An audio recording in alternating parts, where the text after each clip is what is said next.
Halo teman-teman, perkenalkan kami dari kelompok 8 yang berjumlah 4 orang, yaitu Anissa Zari, Cahya Siti Nurfitriani, Elmayanti, dan Sri Halmida.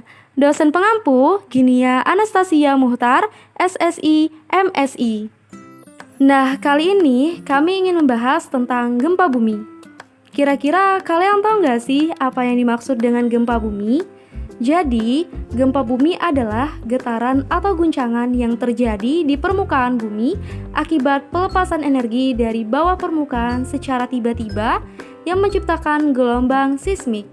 Gempa bumi biasa disebabkan oleh pergerakan kerak bumi atau lempeng bumi.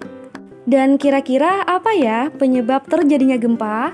Penyebab terjadinya gempa bumi disebabkan dari pelepasan energi yang dihasilkan oleh tekanan yang disebabkan oleh lempengan yang bergerak. Semakin lama tekanan itu kian membesar dan akhirnya mencapai pada keadaan di mana tekanan tersebut tidak dapat ditahan lagi oleh pinggiran lempengan. Pada saat itulah gempa bumi akan terjadi. Hal tersebut dikarenakan saat dua lempeng bumi bergerak saling menjauh, akan terbentuk lempeng baru di antara keduanya. Lempeng baru yang terbentuk memiliki berat jenis yang jauh lebih kecil dari berat jenis lempeng yang lama.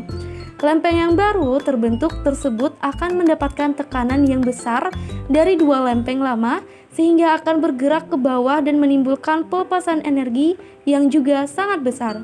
Terakhir adalah gerak lempeng yang saling mendekat juga dapat mengakibatkan gempa bumi. Pergerakan dua lempeng yang saling mendekat juga berdampak pada terbentuknya gunung.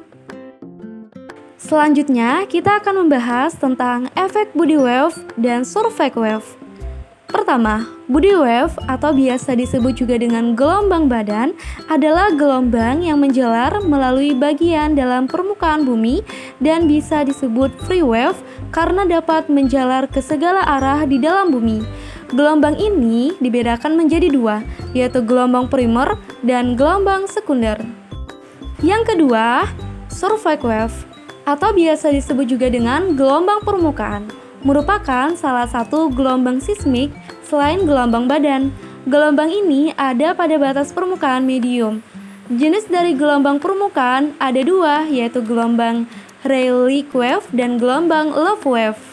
Nah, kira-kira kalian tahu nggak sih proses terjadinya tsunami likuifaksi?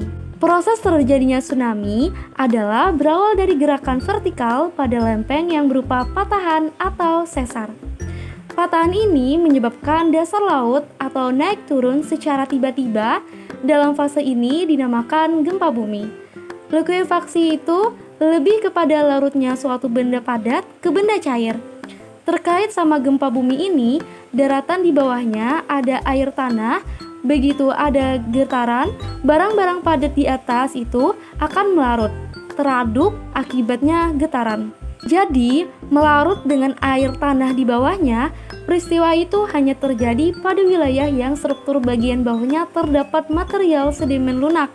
Gempa yang menyebabkan likuifaksi dan gempa juga mungkin mengakibatkan longsor dan gempa mungkin menyebabkan tsunami. 3 proses tektonik lempeng di Indonesia. Indonesia merupakan daerah rawan gempa bumi karena dilalui oleh jalur pertemuan 3 lempeng tektonik, yaitu lempeng Indo-Australia, lempeng Eurasia, dan lempeng Pasifik. Lempeng Indo-Australia bergerak relatif ke arah utara dan menyusup ke dalam lempeng Eurasia. Sementara lempeng Pasifik bergerak relatif ke arah barat. Jalur pertemuan lempeng berada di laut sehingga apabila terjadi gempa bumi besar dengan kedalaman dangkal, maka akan berpotensi menimbulkan tsunami, sehingga Indonesia juga rawan tsunami.